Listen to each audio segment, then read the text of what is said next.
हम अक्सर सोचते हैं कि रिश्ते खून से बनते हैं, लेकिन कभी-कभी एक नन्हा सा जीव हमारे हृदय में ऐसी जगह बना लेता है जहां शब्द भी पहुंच नहीं पाते। ये कहानी है एक ऐसी ही आत्मीयता की, एक छोटी सी गिलहरी और एक विशाल हृदय वाली स्त्री की। ये कहानी है गिल्लू की। दोपहर शांत थी। धूप पत्तों से छनकर आंगन में बिखर रही थी। घर के बाहर अचानक कौओं की तीखी आवाज गूंजी। लेखिका बाहर आई। जमीन पर एक छोटा सा जीव पड़ा था।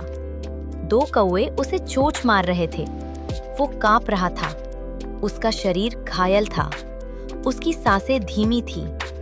उस क्षण कोई विचार नहीं था, न कोई डर, सिर्फ करुणा। उन्होंने उसे अपनी हथेलियों में उठाया, इतना हल्का जैसे जीवन का एक नाजुक टुकड़ा। उसे भीतर लाकर रुई में लपेटा गया। घाव साफ किए गए, मरहम लगाया गया, ड्रॉपर से दूध की बूंदें दी गईं। पहले कोई प्रतिक्रिया नहीं, फिर एक हल्की सी हरकत, जैसे जीवन कह रहा हो, मैं अभी हारना नहीं चाहता। दिनों तक देखभाल चली। रातों में उठकर दूध पिलाना, छोटी सी देह को गर्म रखना। धीरे धीरे उसकी आंखों में चमक लौट आई। अब तुम गिल्लू हो, लेखिका ने मुस्कुराकर कहा। नाम के साथ पहचान भी जन्म लेती है।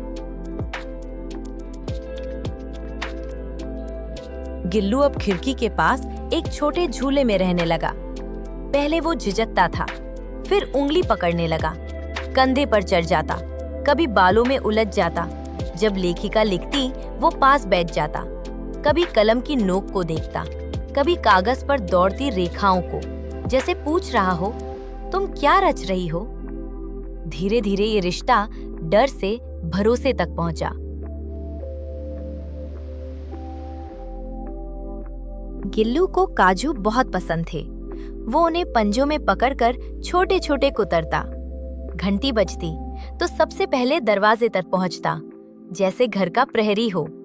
कभी कभी वो दुपट्टे के कोने से खेलता, कभी किताबों पर कूद जाता। उसकी उपस्थिति से कमरा जीवंत हो जाता। अब वो सिर्फ एक गिलहरी नहीं था, वो परिवार था। एक दिन लेखिका बीमार पड़ी। कमरा शांत था। गिल्लू असामान्य रूप से चुप था। उसने खाना कम कर दिया। वो तकिए के पास बैठा रहता, कभी उनके हाथ पर अपना पंजा रख देता। उसकी आंखों में चिंता थी। वो शब्द नहीं जानता था, लेकिन प्रेम की भाषा समझता था। उस दिन स्पष्ट हुआ, ये रिश्ता दया से आगे बढ़ चुका है। ये आत्मीयता है।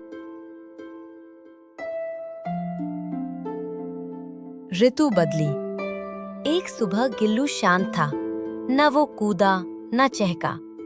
लेखिका ने उसे उठाया। उसका शरीर हल्का था, सांस धीमी। कुछ ही पलों में वो शांत हो गया। मौन, पूर्ण मौन, जैसे जीवन ने धीरे से विदा ली हो।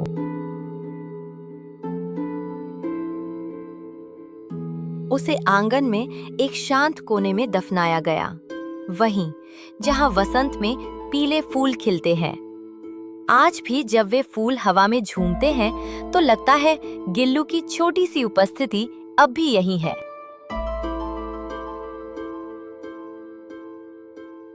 गिल्लू हमें सिखाती है, प्रेम का आकार नहीं होता, संवेदना की सीमा नहीं होती।